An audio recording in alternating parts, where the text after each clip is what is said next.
tema de hoy es cardiopatía isquémica. Empezamos con el módulo de cardiopatía isquémica. También vamos a seguir el esquema de 2 clases por la importancia del tema. Yo les voy a hablar en general de la cardiopatía isquémica y voy a hacer hincapié en el tema de síndromes coronarios agudos sin supradesnivel del ST, o lo que es lo mismo que la angina inestable. Y luego, en otra clase, el doctor Rubén López va a hablar de infarto agudo de miocardio en especial. La importancia de esta patología de la cardiopatía isquémica radica en que es la causa número 1 de mortalidad en el mundo occidental en los pacientes mayores de 40 años. Por debajo de eso, la mortalidad está dada por otras patologías, por los traumatismos, por los accidentes, por el cáncer, pero en la gente mayor de 40 años, la cardiopatía isquémica es la causa número 1 de mortalidad, incluso sumando todos los cánceres juntos, por lo cual se imaginan la trascendencia que tiene esta patología. Por otra parte, la cardiopatía isquémica más que nunca se cumple el aforismo de decir que el médico que ve por primera vez al paciente es el que va a decidir la suerte de ese paciente.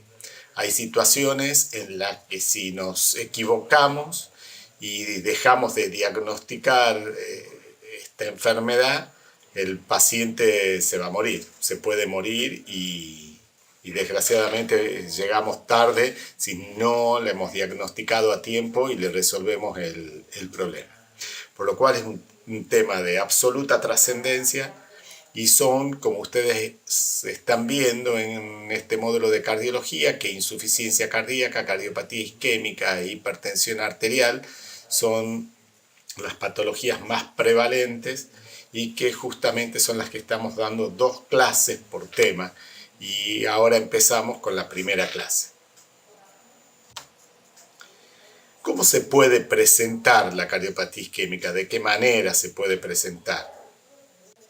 La cardiopatía isquémica se puede presentar de una manera sintomática, o sea, el paciente puede tener obstrucciones en sus coronarias y no dar absolutamente ningún síntoma. Ya vamos a ver desde qué momento empieza a dar síntomas. Cuando hablamos de cardiopatía isquémica, estamos hablando de las obstrucciones que tienen las coronarias por placas ateroscleróticas. Es cierto que también puede haber obstrucciones en las coronarias por otras cosas, ¿sí? Pero el 95% de las obstrucciones en las arterias coronarias son por placas ateroscleróticas que en un principio serán no obstructivas y ya lo vamos a ver, pero lo podemos ir comentando, pero cuando alcanzan una obstrucción mayor del 70% es cuando nos van a empezar a dar síntomas. También se puede presentar como insuficiencia cardíaca, por ahí las microvasculaturas puede estar enferma por aterosclerosis, se va produciendo micronecrosis y se va reemplazando por tejido fibroso afuncionante, o sea que no funciona, y el paciente termina dilatando su corazón, bajando su fracción de eyección y presentando signos de insuficiencia cardíaca.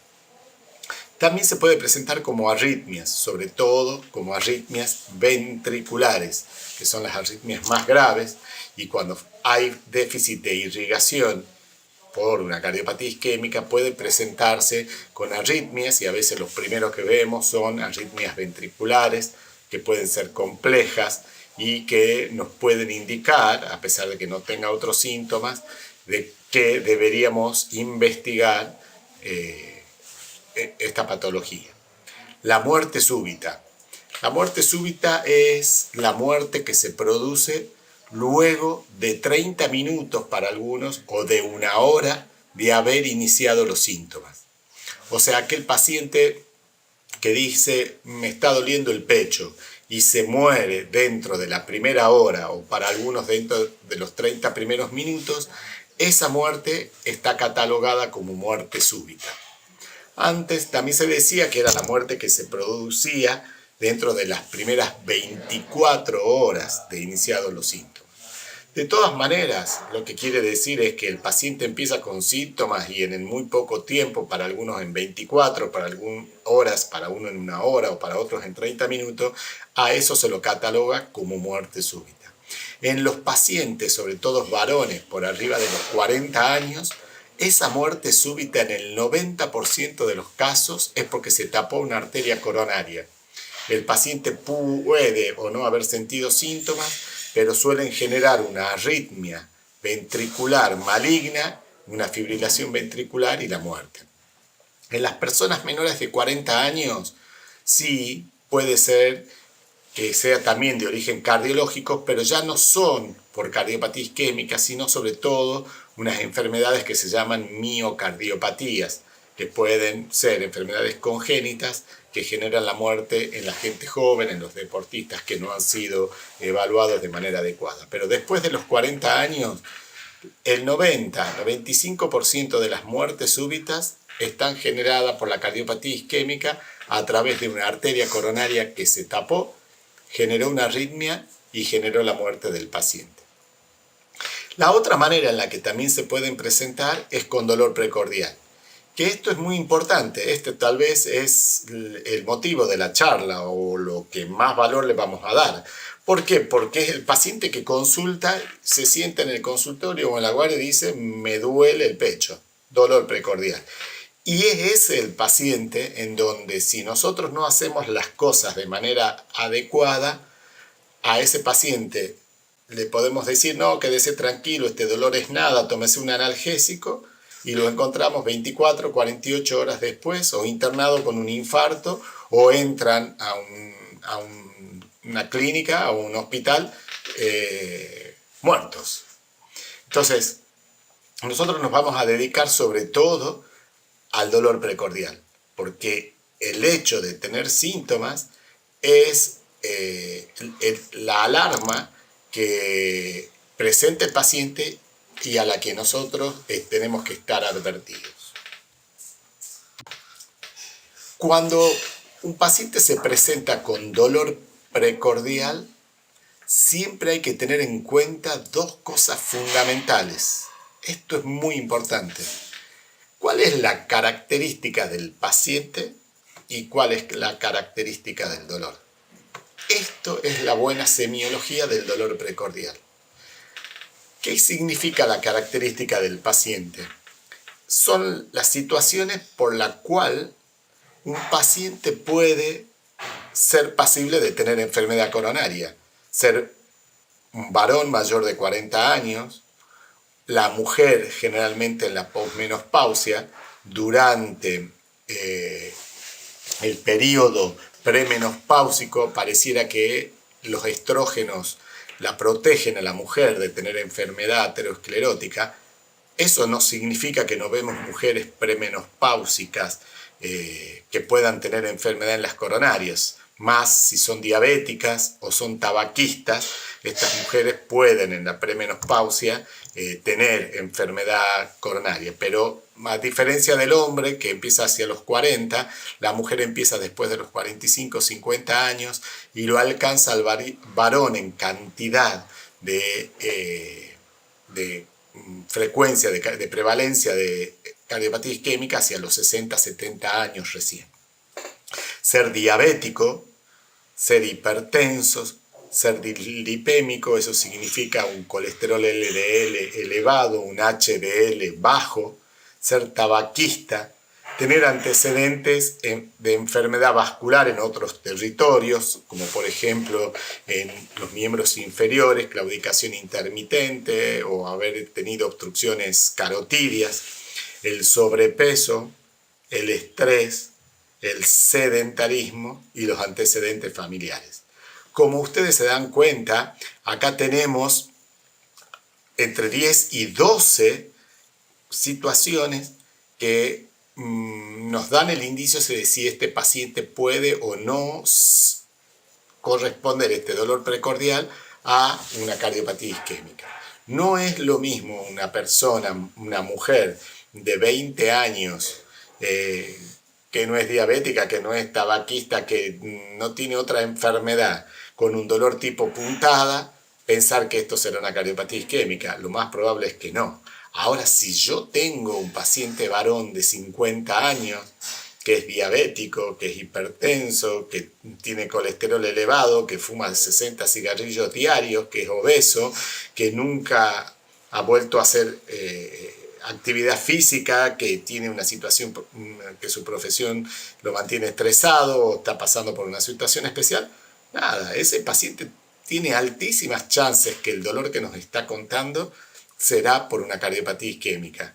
Y si no lo es ahora, porque terminamos determinando que no lo es un paciente de altísimo riesgo al que habrá que controlar y tratar todos estos factores de riesgo que ya han sido vistos en la clase de prevención cardiovascular. Esa es la primera cosa que nosotros tenemos que tener en cuenta al abordar un paciente con dolor precordial. Y después, por supuesto, las características del dolor, lo que ustedes ya han visto en semiología. Cuándo comenzó el dolor, cuánto duró, qué intensidad tiene, dónde está localizado, hacia dónde se irradia, cómo calmó, si tiene síntomas acompañantes, si está con sudoración, si le genera náuseas, etcétera, etcétera, etcétera. Y es de acá, de la combinación de estas dos cosas, que yo voy a poder determinar, antes de hacer absolutamente ningún estudio, si el dolor precordial que me está contando el paciente tiene altas chances de ser una enfermedad coronaria o no. Incluso yo podría pensar que el estudio que yo le vaya a pedir va a dar positivo para enfermedad coronaria, conociendo previamente las características del paciente y las características del dolor. Yo puedo intuir que si le hago tal o cual estudio, me va a demostrar características de isquemia miocárdica. Entonces, esta diapositiva es muy importante porque es probablemente una de las más importantes de esta clase. Determinar si esto que está pasando, si esto que me está consultando, es de origen isquémico o puede ser por otras muchísimas causas, como ya la han estudiado en diagnóstico diferencial cuando han visto semiología. Puede ser una disección de aorta, puede ser un dolor pleurítico, puede ser un dolor pericárdico, puede ser una gastritis, etcétera, etcétera. Pero si tienen en cuenta las características del paciente y las características del dolor, es muy difícil a una persona con experiencia que se le pase una cardiopatía isquémica y endilgarle el dolor precordial a otra cosa, a otra patología. Si yo tengo que el dolor precordial con el que está viniendo el paciente, yo creo que es de origen isquémico, que es una cardiopatía isquémica, ese dolor precordial o será una angina crónica estable, o será un síndrome coronario agudo, no puede ser otra cosa. Y si es un síndrome coronario agudo, será una angina inestable o un infarto agudo de miocardio. Así clasificamos a los síndromes coronarios. Y a estos síndromes coronarios los estamos clasificando de esta manera con el interrogatorio. Uno ya tiene que saber, cuando ha visto las características del paciente y la característica del dolor, si nosotros pensamos que es coronario, ya lo tendríamos que estar catalogando si lo que estamos asistiendo es un paciente con cuadro estable de angina, una angina crónica estable, o estamos ante un síndrome coronario agudo, que es muchísimo más grave, y que será una angina inestable, o ya vamos a ver otras clasificaciones, o un infarto agudo de miocardio. La angina crónica estable, ¿cómo la definiríamos? Como la angina que no se modifica en intensidad, frecuencias ni características en los últimos 3 meses. Esto quiere decir que es un dolor precordial que está caracterizado por las características del paciente y por las características del dolor y que en los últimos 3 meses se sigue manteniendo de la misma manera. El paciente me va a contar: doctor, yo camino 6 cuadras, siento una opresión precordial o una quemazón, me paro, estoy 1 minuto parado, 2 minutos parado y puedo reiniciar la marcha y después de 7, 8 cuadras me vuelve a aparecer. O me pongo una pastillita sublingual y con eso la mejoro. ¿Y desde hace cuánto que le pasa esto? Uno le va a preguntar. No, esto me pasa desde hace ya 3, 4 años y siempre igual. No ha cambiado en esta última época. No siente que el dolor es más fuerte, que aparecen ante menos esfuerzo, que son mucho más intensos. No, doctor. Desde hace 2, 3 años que yo lo siento de la misma manera y lo puedo resolver con una pastillita de nitrito sublingual. Esa es la característica de la angina crónica estable. ¿Y cómo la clasificaríamos? Según, ¿se acuerdan? Ya hemos visto en insuficiencia cardíaca, la clasificación de la New York Heart Association, que los clasificaba cuando la disnea era grandes esfuerzos, moderados o pequeños esfuerzos. Bueno, acá estaremos hablando de grado 1, la angina aparece a grandes esfuerzos, por ejemplo, cuando está caminando 5 kilómetros. La angina es a moderados esfuerzos, por ejemplo, cuando está subiendo simplemente una escalera o al caminar 3, 4 cuadras. O la angina es a pequeños esfuerzos, a esfuerzos mínimos, al iniciar la caminata, por ejemplo, o ante una actividad diaria muy habitual y muy sencilla. El grado 4, que sería la angina de reposo, no la podemos incluir en la angina crónica estable, ¿sí? Porque ya no sería un cuadro estable, ya vamos a ver que correspondería a un síndrome coronario agudo cuando hay angina de reposo. Por lo cual, ya de alguna manera tenemos la definición de angina crónica estable, tenemos la clasificación y como se darán cuenta, todavía no hemos pedido absolutamente ningún estudio. Acá yo creo que con el interrogatorio nosotros podemos saber si lo que me está contando el paciente es una angina de pecho, es una cardiopatía isquémica, y si esa angina de pecho y esa cardiopatía isquémica corresponde a un cuadro estable. En cambio, ahora pasamos a los síndromes coronarios agudos. Y acá hablamos de angina inestable. ¿Cómo la clasificamos a la angina inestable desde el punto de vista clínico? Van a ver que sin siquiera hacer un electrocardiograma nosotros vamos a poder definir el patrón de este tipo de angina inestable. ¿Y cuál es? La angina de reciente comienzo. Es la angina de pecho que comenzó en los últimos 3 meses. El paciente no tenía absolutamente ningún síntoma y en los últimos 3 meses, en las últimas 8 o 10 semanas, el paciente empezó a presentar dolor precordial. Y ese dolor precordial tiene las características del paciente y del dolor que me hacen pensar en una cardiopatía isquémica que comenzó en los últimos 3 meses y que progresó hasta hacerse de moderados o pequeños esfuerzos. Y entonces yo digo, esto es una angina de reciente comienzo. La otra es la angina progresiva. El paciente antes de los 3 meses tenía dolor, venía ya con su angina, probablemente con su angina crónica estable, pero en los últimos 3 meses cambió el patrón de esa angina. Empezó a tener más frecuencia, a ser más intenso, a no calmar con los medicamentos. El ejemplo es: doctor, yo caminaba 7, 8 cuadras, me dolía el pecho, me ponía una pastillita bajo la lengua, me calmaba y después podía seguir andando tranquilo, pero resulta que en las últimas 3 semanas ya camino 2 cuadras y me duele, me pongo la pastillita bajo la lengua y no me calma, y he tenido dolores prácticamente al mínimo esfuerzo. Evidentemente algo pasó en los últimos 3 meses, que aquella angina que tenía estable progresó. A diferencia de la angina de reciente comienzo, que no tenía Angor previamente, la angina progresiva es la que tenía Angor previamente y en los últimos 3 meses se intensificó y cambió las características.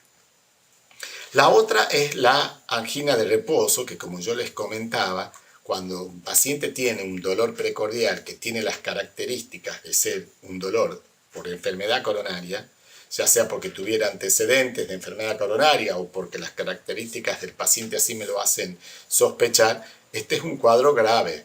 Esto es un síndrome coronario agudo. Es una angina de reposo, probablemente el paciente se despertó con dolor o estaba viendo televisión y tuvo un dolor de menos de 15-20 minutos de duración, opresivo, angustiante. Ese paciente probablemente sea un síndrome coronario agudo y lo calificaríamos como una angina inestable, una angina de reposo. El otro cuadro sería la angina postinfarto, es la angina que se presenta posteriormente en los primeros 30 días de ya haber tenido un infarto. El paciente se infartó, resolvió su infarto y en los próximos 30 días de haber padecido ese infarto vuelve a tener angina. Ese paciente tiene lo que se llama angina postinfarto.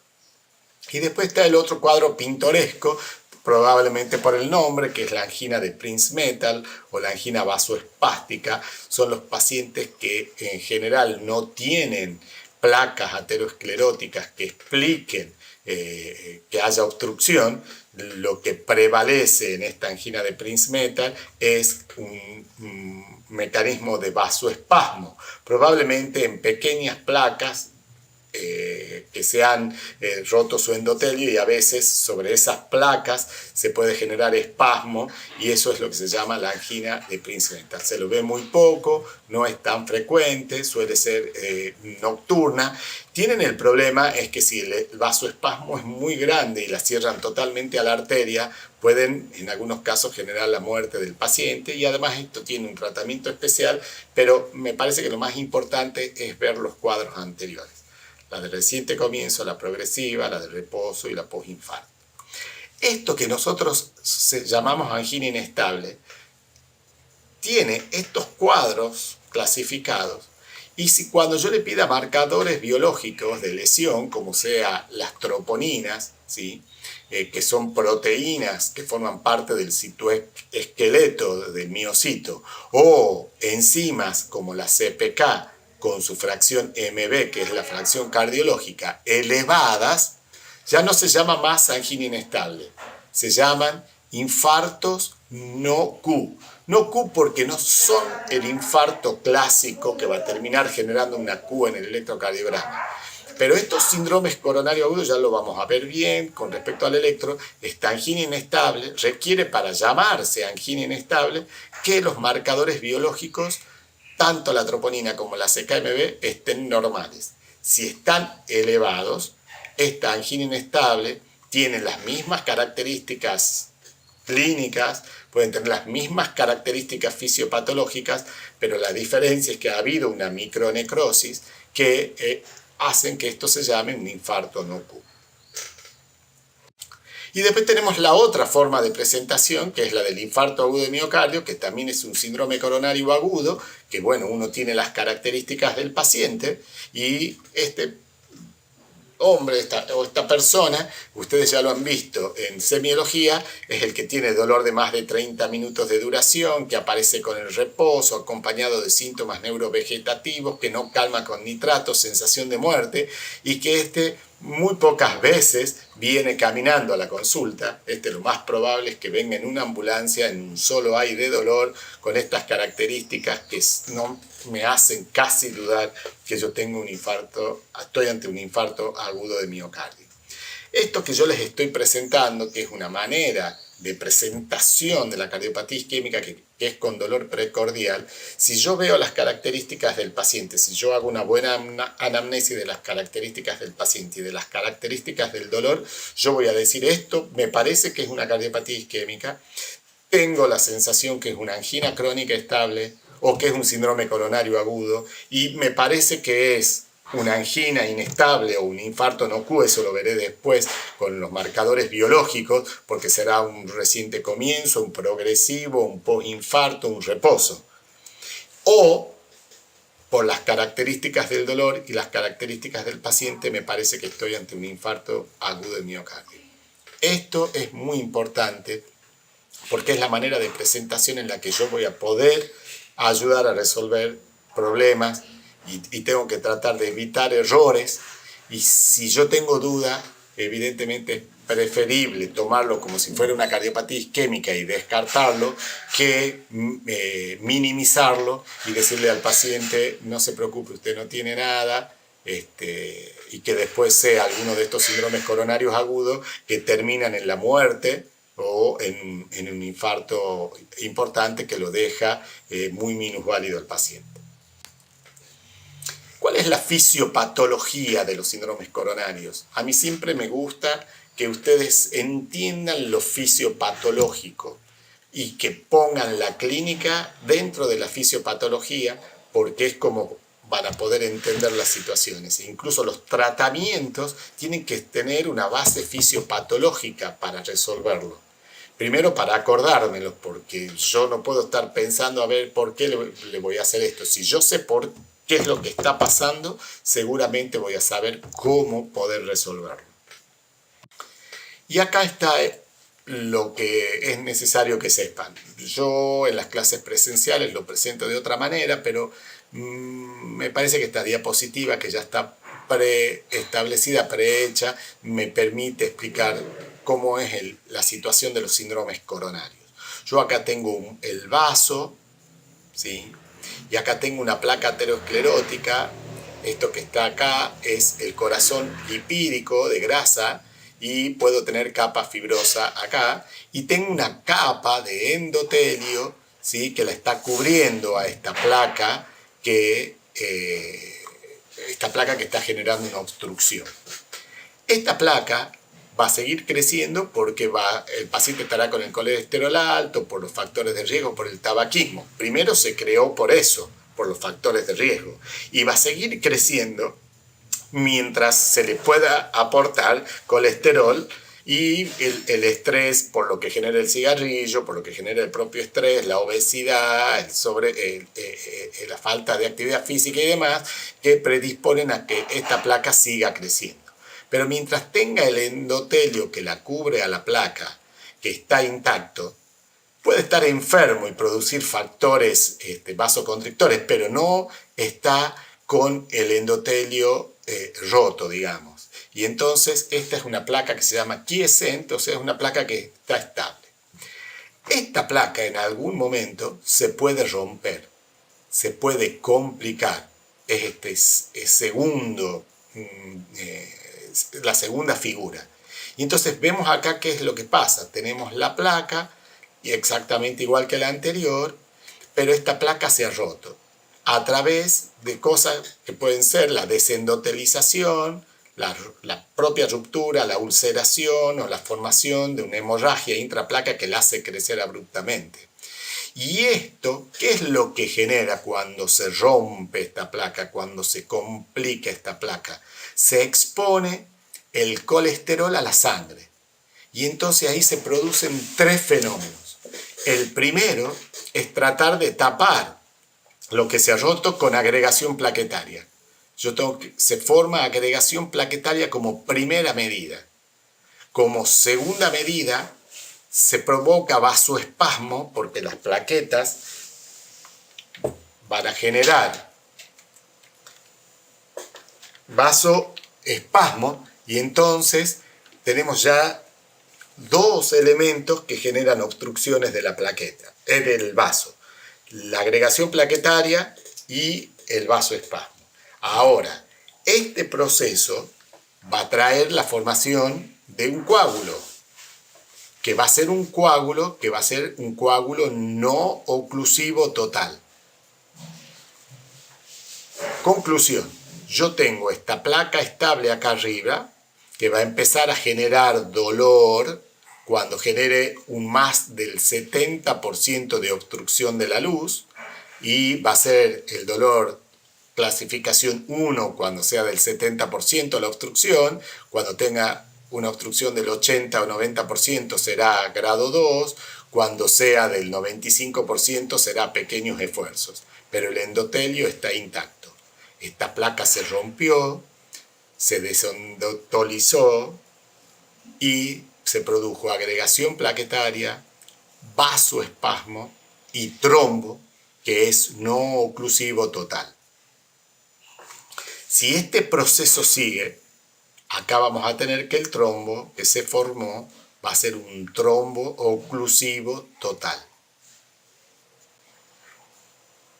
También puede ocurrir que esta placa que se rompió después de alguna manera se va a curar, que es lo que se llama el healing plaque, o sea, la placa que se curó, y podrá volverse a reendotelizar y volver a su situación de placa quiescente, pero probablemente esta placa que generaba un 70% va a crecer a raíz de que tiene superpuestas las plaquetas, después tejido fibroso y demás, con el proceso de curación de esta placa.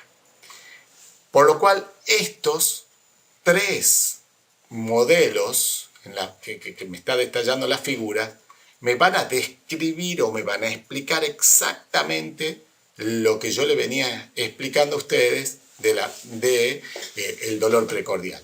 Evidentemente, el dolor precordial en una angina crónica estable cumple la fisiopatología en este gráfico de arriba. O sea, el paciente tiene dolor precordial, es estable, no ha pasado nada importante en la placa y será grado 1, grado 2 o grado 3 la angina crónica estable según el grado de obstrucción. Acá se plantean los síndromes coronarios agudos. La placa se complicó, algo cambió, la cosa progresó y acá es donde vamos a poner el síndrome coronario agudo, que sería la angina inestable, ¿sí? O el infarto no Q, porque hay micronecrosis, ¿sí? Porque puede embolizar hacia la microvasculatura y entonces en esos casos vamos a tener obstrucción de la microvasculatura por trombos que salen desde esta placa complicada, ¿sí? Y entonces podemos tener CKMB un poco elevada, podemos tener troponinas positivas, pero el vaso todavía no se ha tapado totalmente.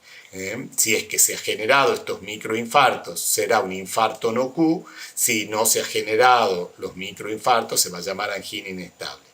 Y este tercero, la figura del fondo, la última, es la de la oclusión total, porque tengo una placa complicada que me formó un trombo que me obstruyó totalmente. Y este es la fisiopatología, la característica fisiopatológica del infarto agudo de miocardio, como ya lo vamos a ver. Por lo cual, la fisiopatología de la angina crónica estable, las características de la placa aterosclerótica son placas estables, el endotelio está indemne, que la cubre, el grado de obstrucción determina la presencia de síntomas. Las más viejas tienden a tener más fibrosis, más calcio y menos tendencia a complicarse. En cambio, las más peligrosas son las placas que tienen más lípidos, que son más blandas, mayor corazón lipídico, capa fibrosa más fina y son peligrosas porque pueden complicarse. Y en general, la clínica es una angina crónica estable y las placas empiezan a generar dolor cuando generan obstrucción de la luz vascular mayor del 70%. Fisiopatología de la angina crónica estable. Fisiopatología de la angina inestable o del infarto no Q, si es que este cuadro clínico de angina inestable cursa con marcadores biológicos positivos, CKMB o troponinas elevadas. ¿Qué es lo que subyace por debajo de este concepto de angina inestable? Que tengo una placa complicada, que tiene lesión endotelial, disrupción de la placa, se ulceró la placa, hay una hemorragia intraplaca que genera un crecimiento abrupto. Pero lo más importante es que las consecuencias de esta complicación es que yo tengo vasoespasmo, primero agregación plaquetaria, vasoespasmo y tengo un trombo no oclusivo, que si generó pequeñas microembolias que provocó necrosis distalmente, la CKMB y la troponina van a estar positivos y es un infarto no Q. Si no llegó a generar micronecrosis, va a ser una angina inestable. Y el infarto agudo de miocardio, van a ver que es la misma placa complicada. Lesión endotelial, disrupción de la placa, placa ulcerada, hemorragia intraplaca, y hay exactamente la misma situación, agregación plaquetaria, vasoespasmo, pero ahora el trombo es oclusivo total, 100% se obstruyó. Evidentemente, ese sector irrigado por esa arteria que tiene un trombo oclusivo total no recibe irrigación y empezó la necrosis a los 40 minutos desde que yo desde que se obstruyó ese vaso y empezó el dolor. ¿Cuándo sé que el vaso se tapó 100%? Cuando empezó el dolor. Y lo tenemos que saber acá, en el infarto de miocardio, que cuando esa arteria se tapó, ¿cuáles son las consecuencias en el miocardio? Cuando el vaso se obstruye 100%, a los 40 minutos aproximadamente se inicia el proceso de necrosis, que empieza en el subendocardio y avanza hacia el subepicardio. Este proceso de necrosis completa todo el grosor de la pared entre 6 y 12 horas, generando un infarto que toma todo el grosor de la pared y que es el sustrato de las complicaciones de todos los infartos. Pero si yo logro reperfundir la arteria, volverla a abrir a la arteria antes de las 6 horas, ya sea a través de una reperfusión mecánica con angioplastia, o farmacológica con trombolítico, es probable que logremos evitar que el infarto sea transmural, lo que es vital para el futuro del paciente. Por eso es que yo, cuando tengo un paciente con un infarto agudo de miocardio, tengo que saber hace cuánto empezó el dolor. Y mientras le esté doliendo, significa que hay músculo vivo. Y yo lo que tengo que pensar ante esa situación es que a ese vaso lo tengo que abrir. Porque aunque salve una parte del grosor de la pared, esto va a ser la diferencia entre la vida y la muerte. Por eso es que tenemos tanta necesidad de que se entienda que el tiempo es músculo y que el músculo es vida.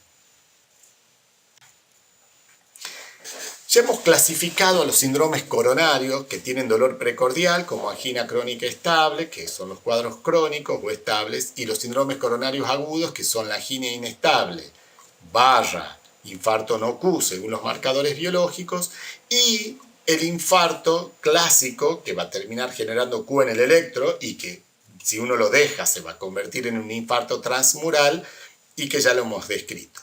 Ahora sí hagamos un electrocardiograma y los clasifiquemos a los síndromes coronarios agudos con el electrocardiograma. ¿Y cómo los clasificamos a los síndromes coronarios agudos según el electrocardiograma? Son los números 1 sin supradesnivel del segmento ST.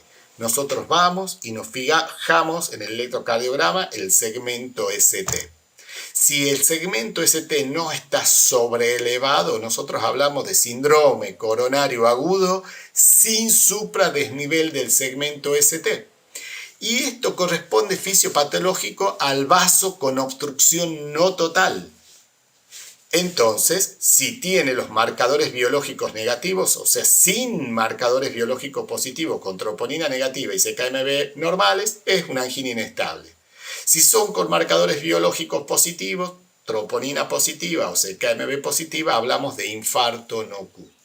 Y son, desde el punto de vista estos cuadros clínicos, sin supradesnivel del segmento ST, y lo que está pasando es que el vaso no tiene obstrucción total. Como no tiene obstrucción total, yo ya tengo que pensar que lo que tengo que hacer desde el punto de vista terapéutico va a ser tratarlo para que el vaso no se termine de tapar. Entonces, acá lo que yo voy a tener que hacer es, por supuesto, internarlo, ya lo vamos a ver y de esto vamos a hablar específicamente, ¿sí? Y internarlo y tratarlo médicamente para estabilizarlo y que esto no progrese a una oclusión total. ¿Cómo será el electrocardiograma? Los sin supra. Puede ser un electro normal. O sea, yo puedo tener un cuadro de angina inestable o de infarto no Q y ser un síndrome coronario sin supra con electro totalmente normal. Eso quiere decir que de ninguna manera yo voy a descartar que un paciente tenga un síndrome coronario agudo por más que tenga un electro normal.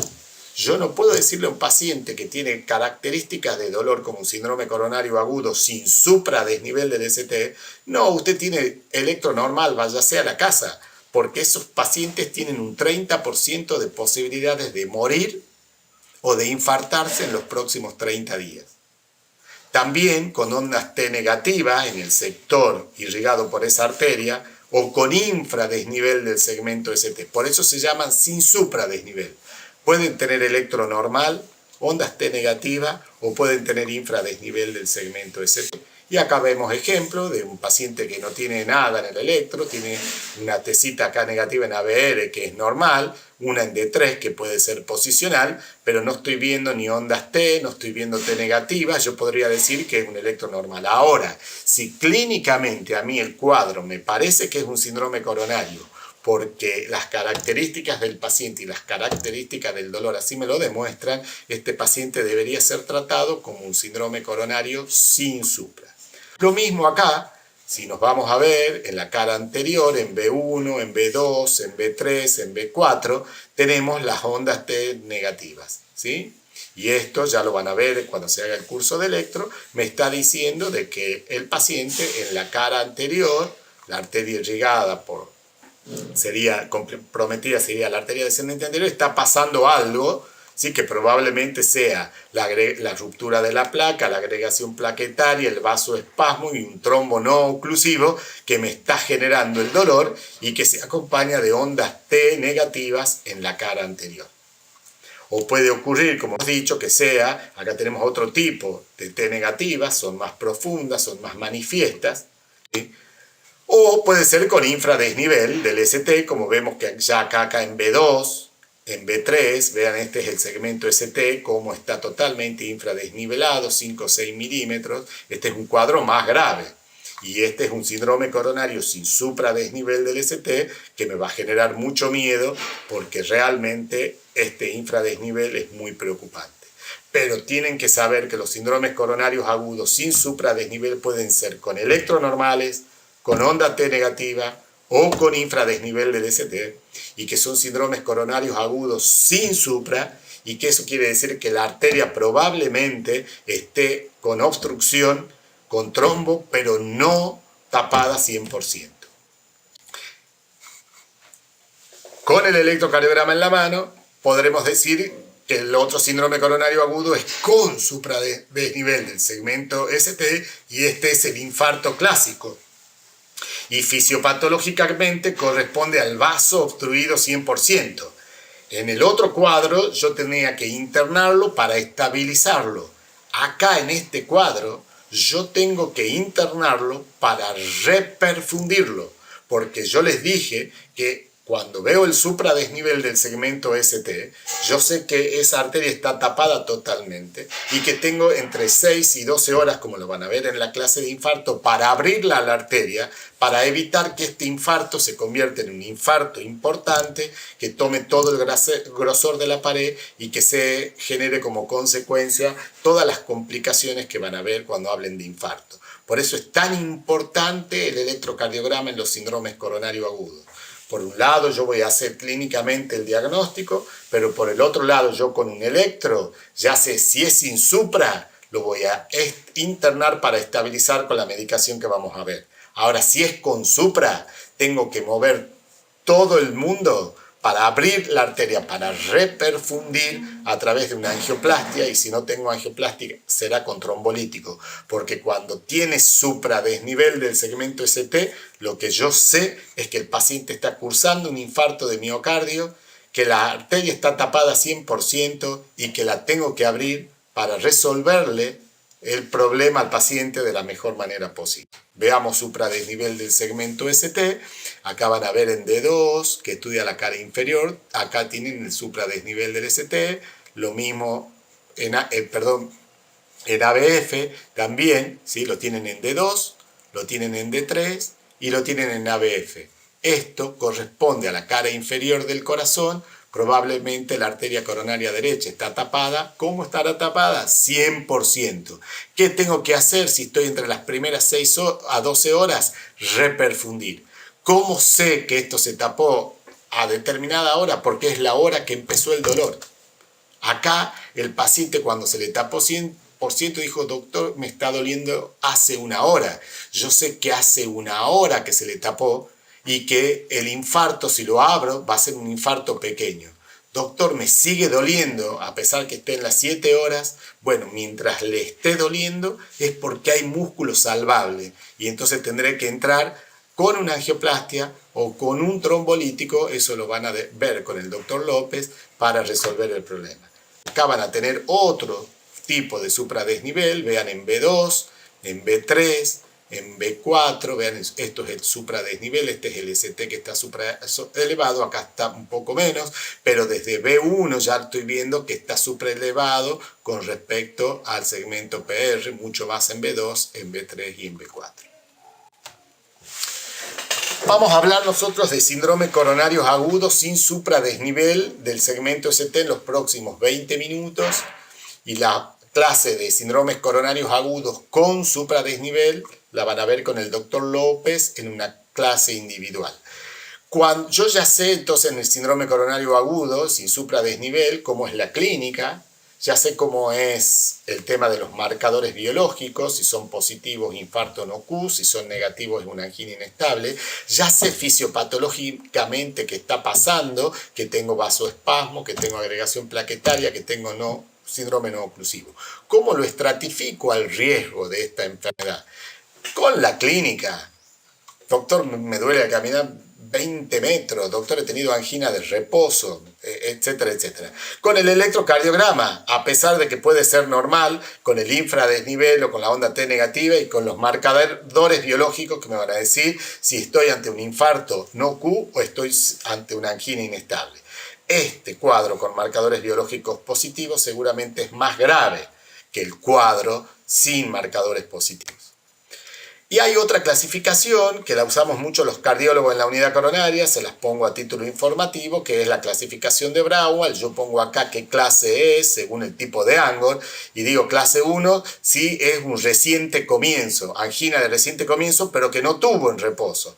Clase 2 si tengo una angina de reposo, pero más allá de las 48 horas. Doctor, me dolió estando en reposo sin hacer nada, pero el sábado pasado.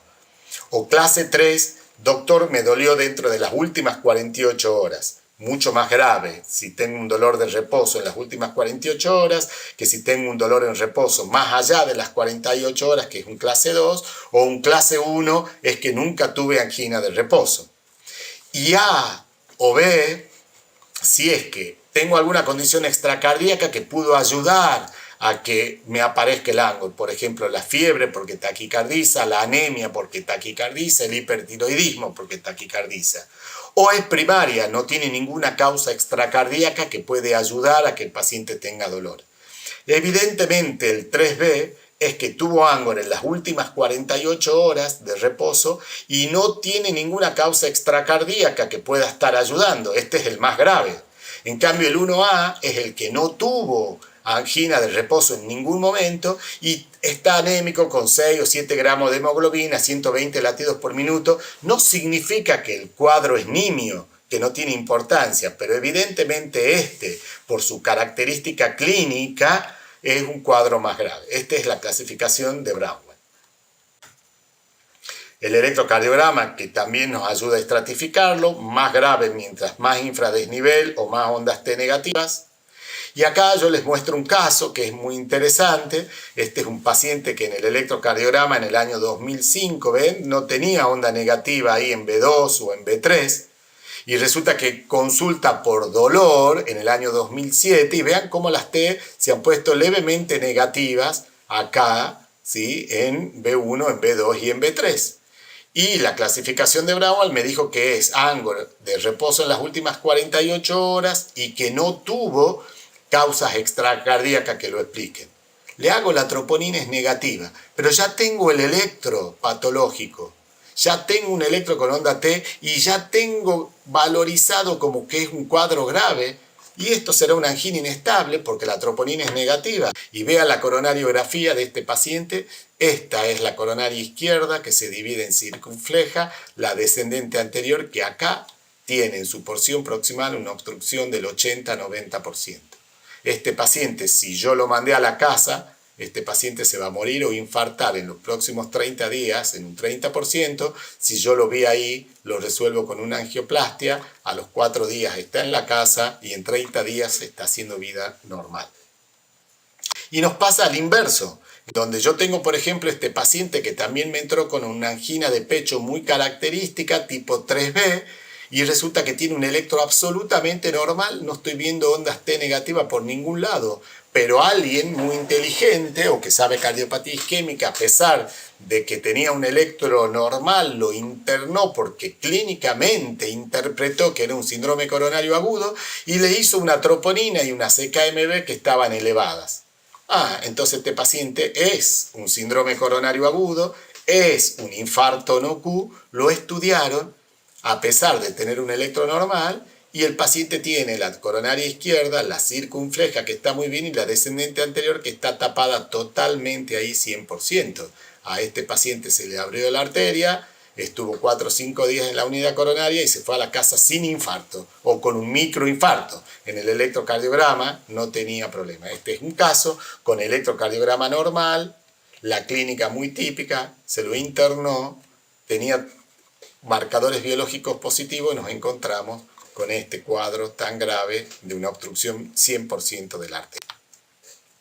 Hay causas de troponinas positivas que no son síndrome coronario agudo, todas estas que están acá. Hay muchas causas por las que la troponina se puede aumentar, por eso a las troponinas elevadas hay que relacionarlas con la clínica del paciente. Uno de los falsos positivos, o sea que me da positivo y no suele ser o no puede ser un síndrome coronario, o puede ser un síndrome coronario pero estar asociado y darme positivo, la insuficiencia renal aguda y crónica, que es la causa más frecuente de falsas troponinas positivas. El tratamiento del síndrome coronario agudo sin supradesnivel del segmento ST, van a quedar todas las diapositivas para que ustedes las puedan ver tranquilo y parar y seguir para verlas, pero el tratamiento va a estar basado en lo que está pasando. Si yo dije que en el síndrome coronario agudo sin supradesnivel del ST lo que hay es una obstrucción no total, yo lo voy a tener que internar al paciente, estabilizarlo con medicación y al cabo de las 48 horas, si confirmo que esto es un síndrome coronario agudo sin supra, le tendré que hacer un cateterismo para ver qué pasa con las coronarias. Ahora, si yo dije que fisiopatológicamente estos síndromes es una placa complicada donde hay vasoespasmo, donde hay agregación plaquetaria y donde hay trombo no oclusivo, el tratamiento será resolver el vasoespasmo, ya vamos a ver, con un tratamiento antiisquémico con nitroglicerina, resolver la agregación plaquetaria a través de la doble antiagregación, ya vamos a ver con qué medicamentos, y si hay trombo no oclusivo total, tengo que anticoagularlo para que ese trombo no se me convierta en un trombo oclusivo total. Fisiopatología pura. En el tratamiento yo tengo que saber qué pasa en la fisiopatología para ir a resolver el mecanismo fisiopatológico que desarregló la situación. La placa se complicó, hay vasoespasmo, agregación plaquetaria y trombo no oclusivo, entonces yo voy a tener que dar vasodilatadores por el vasoespasmo, antiagregación plaquetaria doble por la agregación plaquetaria para evitarlo, y voy a tener que anticoagularlo al paciente para evitar que ese coágulo se convierta en una forma de síndrome coronario con oclusión total y ya sería un síndrome agudo con supradesnivel del ST. ¿Qué es lo que yo voy a hacer con un paciente con síndrome coronario sin elevación del ST? Ya sea un infarto no Q o ya sea una angina inestable.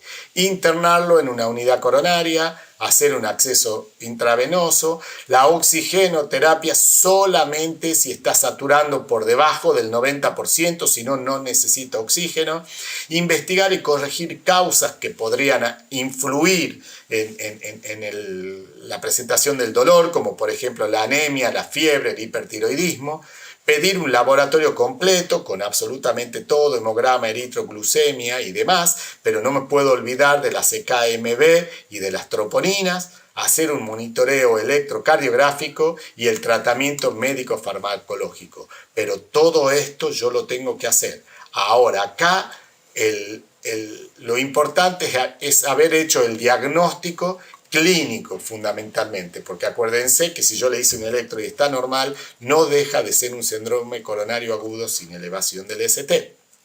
En el tratamiento médico farmacológico tenemos la terapia antiisquémica. Yo les dije que si el paciente tiene dolor y llega con dolor y hay vasoespasmo, lo que vamos a hacer son nitratos. A los nitratos ¿Cómo lo hacemos? Endovenoso, en esta dosis que están viendo acá, pero en realidad yo tomo 500 miligramos de dextrosa y le pongo 50 miligramos, o sea, una ampolla dentro del suero, y empiezo con un goteo muy bajo, en microgoteros, hasta que calma el dolor, voy aumentando, ¿sí? Hasta aliviar el dolor. Y, por supuesto, no se la deja más de 24 a 48 horas, se lo suspende progresivamente y hay que tener cuidado, por favor, de no bajarle la presión por debajo de 110 de sistólica, ni de que la frecuencia cardíaca me aumente más de 100, porque entonces estoy haciendo más daño que bien, porque si yo le bajo mucho la presión de perfusión, el vaso se va a terminar tapando. Entonces, ¿el nitrato tiene explicación fisiopatológica? Por supuesto. Estoy tratando el vasoespasmo y ya sabemos cómo lo vamos a hacer. Es la primera medida. También vamos a dar un beta bloqueante. ¿Para qué vamos a dar un beta bloqueante? Para hacer que el corazón consuma menos oxígeno, para bajarle la frecuencia cardíaca, ¿sí? Y entonces va a consumir menos oxígeno. Y debe administrarse siempre, salvo contraindicación absoluta, por vía oral, atenolol entre 50 a 100 miligramos diario o bisoprolol de 5 a 10 miligramos por día. Pero siempre el objetivo es que esté en reposo entre 50 y 60 latidos por minuto. Si yo le di esta dosis y el paciente está a 100 latidos por minuto, algo está pasando. Está anémico o está febril o habrá que aumentar la dosis. Entonces ya llevamos 2 drogas para tratar, la nitroglicerina, el beta bloqueante, y tienen explicación fisiopatológica. Hemos dicho, sí, que hay otras drogas que pueden ser los bloqueantes cálcicos que no se utilizan. Las dihidrospiridina, o sea, la nifedipina y la amlodipina no se utiliza, y el diltiazem solamente se va a utilizar en estas dosis, ¿sí? Entre 60 y 240 miligramos por día en caso de contraindicación del beta bloqueante. O sea, los bloqueantes cálcicos solamente cuando está contraindicado el beta bloqueante, y damos el diltiazem en dosis entre 60 y 240 miligramos por día. Antiagregación plaquetaria. Vamos a hacer doble antiagregación plaquetaria. Le vamos a dar 2 antiagregantes plaquetarios. Uno es la aspirina.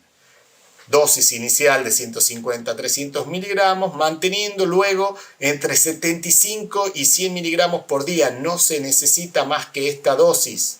Dar más dosis es generar mayor riesgo de sangrado y no mayor efectividad.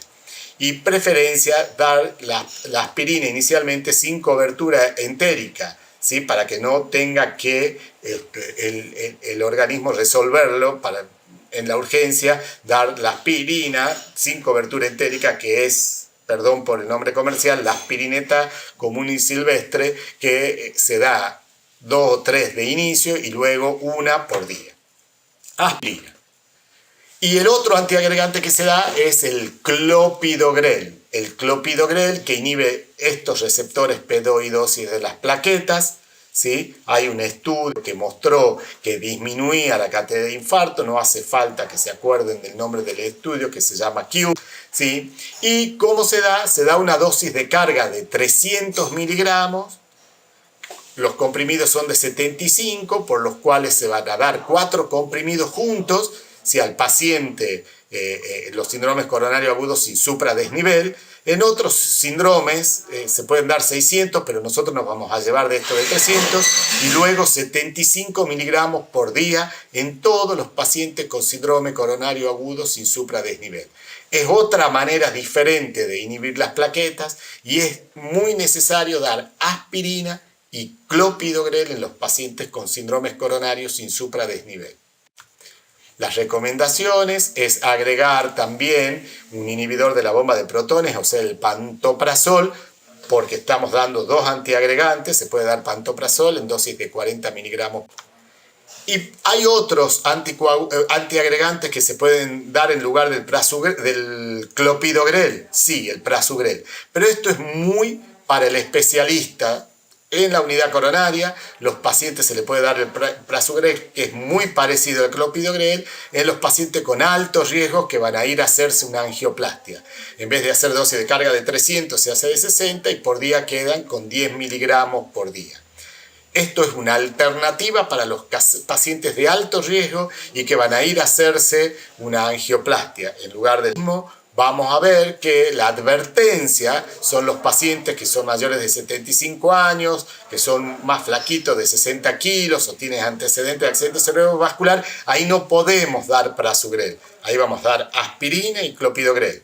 Pero hay alternativas al clopidogrel, sí, yo quería que lo conozcan, que es el prasugrel, que es para los pacientes que van a ir a un tratamiento invasivo, teniendo en cuenta en no darle en este grupo de pacientes prasugrel porque el riesgo de sangrado es mayor.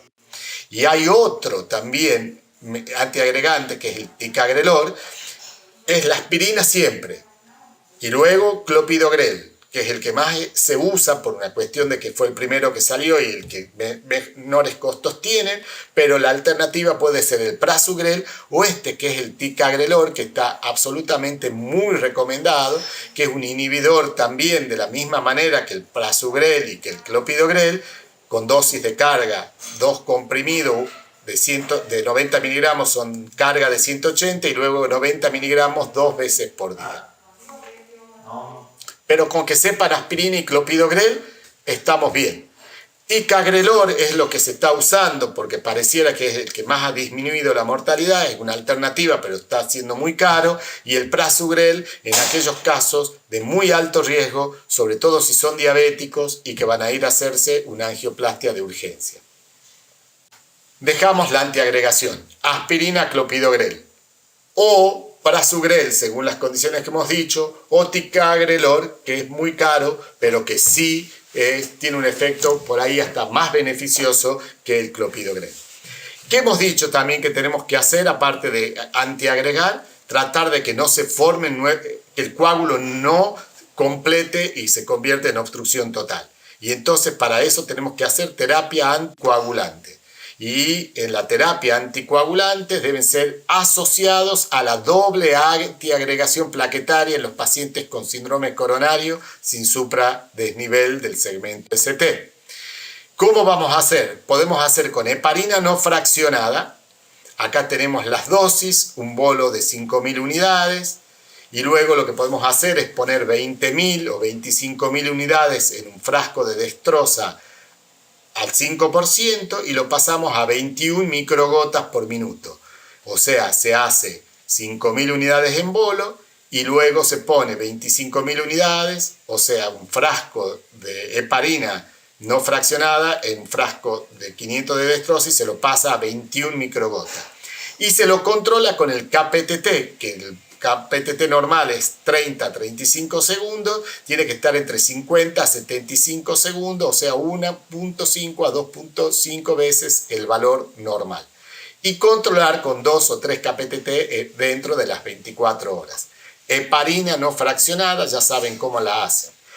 Tiene la ventaja del bajo costo y tiene el problema de que es difícil mantener los valores estos de KPTT estables, por lo cual hay que controlarlo con el KPTT 2-3 veces por día. Pero están las heparinas de bajo peso molecular que no necesitan el control del KPTT y son exactamente iguales en cuanto a eficiencia. La más utilizada es la enoxaparina, se hace subcutánea, 1 miligramo de peso por kilo cada 12 horas. Un paciente pesa 70 kilos, 70 miligramos, subcutáneo cada 12 horas y es una opción sumamente válida, es un poco más cara, pero es más previsible y no necesita el control para su eficiencia, para dosificarla. Solamente hay que tener cuidado en los pacientes con insuficiencia renal, bajar la dosis. Otros fármacos que se podrían usar, pero los importantes son los anticoagulantes, la doble antiagregación, el beta bloqueante y la nitroglicerina. Otros fármacos, la trombolisis acá no incrementa la mortalidad. La trombolisis solamente en el síndrome coronario con supradesnivel. En los sin supra no tiene indicación las trombolisis. Los inhibidores de la enzima convertidora, como el enalapril o el losartán, se los podrían dar en los pacientes que tienen fracción de eyección disminuida o son hipertensos. En ese grupo de pacientes también se los puede dar como medicación para prevención vascular para el largo plazo, pero sobre todo en los hipertensos y en los que tienen función ventricular deprimida. Los antagonistas de la aldosterona, ¿sí?, en aquellos que tienen disfunción ventricular, posinfarto o pacientes con insuficiencia cardíaca, ¿sí?, la espironolactona o la eplerenona, como lo han visto. Pero no son drogas de primer nivel, ni los inhibidores de la ECA, ni los antagonistas de la aldosterona, salvo en los casos puntuales que yo les he comentado. Lo que sí es fundamental, las estatinas desde la unidad coronaria. Iniciar desde la unidad coronaria con atorvastatina en dosis de 40 a 80 miligramos o rosuvastatina de 20 a 40 miligramos. Porque el objetivo va a ser mantener el LDL menor a 70 miligramos y en la actualidad se está proponiendo incluso menor de 55. Por lo cual, haciendo un resumen, los pacientes tienen que recibir nitroglicerina, beta bloqueante, doble antiagregación con aspirina clopidogrel, anticoagulación con heparina no fraccionada o con heparinas de bajo peso molecular y estatinas. Y estatinas en estas dosis. Los inhibidores de la enzima convertidora y los inhibidores de aldosterona, sobre todo cuando los pacientes tienen disfunción ventricular o hipertensión arterial o insuficiencia cardíaca. La elección de la estrategia. Los pacientes avalan en los estudios el uso de estrategia invasiva, o sea, de los pacientes dentro de las primeras 48 horas de hacerle un cateterismo y resolver el problema con una angioplastia. Intervenir ¿cuándo? Cuando haya inestabilidad hemodinámica, bloqueo completo de rama izquierda, inestabilidad eléctrica, angina postinfarto, angina refractaria, todo tratamiento, tiene que ir a un cateterismo de urgencia, porque si no el paciente se va a terminar infartando. Si no tiene esas condiciones, ¿cuándo hacer la coronariografía y la angioplastia? Antes de las 48 horas que el paciente ingresó. ¿Quiénes irían a cirugía? Los que tienen tronco de la coronaria izquierda, múltiples vasos, especialmente si son diabéticos. ¿Qué va a pasar cuando llegue el alta del paciente?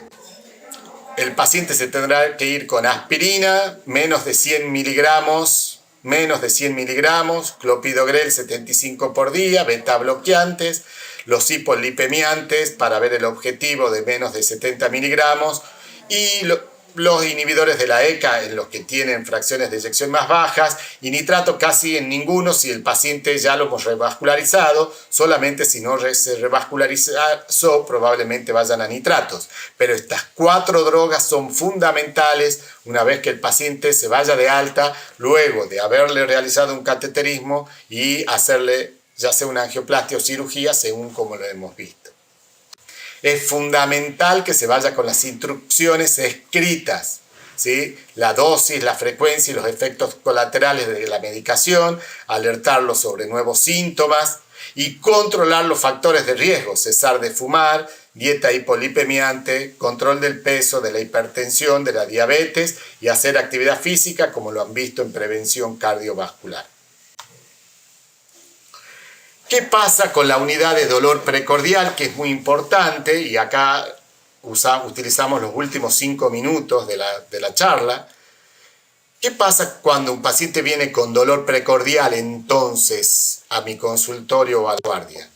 Si tiene las características de cardiopatía isquémica por las características del paciente y las características del dolor, si parece que esto es una cardiopatía isquémica, lo interrogaré y tendré que saber si es una angina estable, una angina inestable o un infarto. Si es una angina inestable o un infarto, el paciente tendrá que internarse. Si es una angina crónica estable, probablemente no requiere internación salvo ajustar su medicación. Hago un electro, si es con o sin supradesnivel del ST. Si es con supradesnivel del ST, tengo que pensar en reperfundir dentro de las primeras 6 horas. Si es un síndrome sin supradesnivel, lo tengo que internar, tratar como lo acabamos de ver y hacer una coronariografía en las primeras 24 o 48 horas. Pero también está el caso que el paciente viene con dolor precordial y es dudoso el dolor. Las características del paciente y las características del dolor no me permiten estar seguro que este paciente es un enfermo coronario. Bueno, lo voy a poner en lo que se llama unidad de dolor precordial por 12 a 24 horas. Le hacemos electrocardiogramas seriados, marcadores biológicos, troponina, CKMB, le haré un ecocardiograma.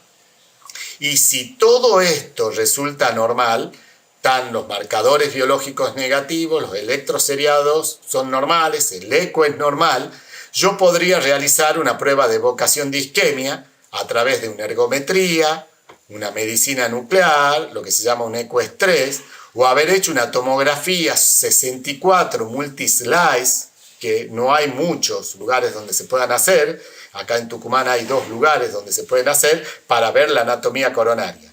Si estos estudios con ergometría, perfusión, ecoestrés o tomografía son negativos y los electros siguen siendo negativos, ¿sí? Yo a este paciente lo podré mandar de alta para controlar sus factores de riesgo. Ahora, si los electrocardiogramas que hice cambian, o la troponina es positiva, o el eco es anormal, o la tomografía multislide que le hice es anormal, se internará y se tratará en la unidad coronaria como un síndrome coronario sin supradesnivel. Y acá la foto de 2 grandes, nuestro querido doctor René Favaloro, el pionero de la cirugía cardiovascular coronaria en el mundo, el doctor Sons, que fue el que creó el cateterismo, y 2 grandes personalidades que han hecho tanto bien a la humanidad y de la que nos debemos sentir tan orgullosos de que uno de ellos sea argentino por todo lo que nos ha legado. Muchas gracias.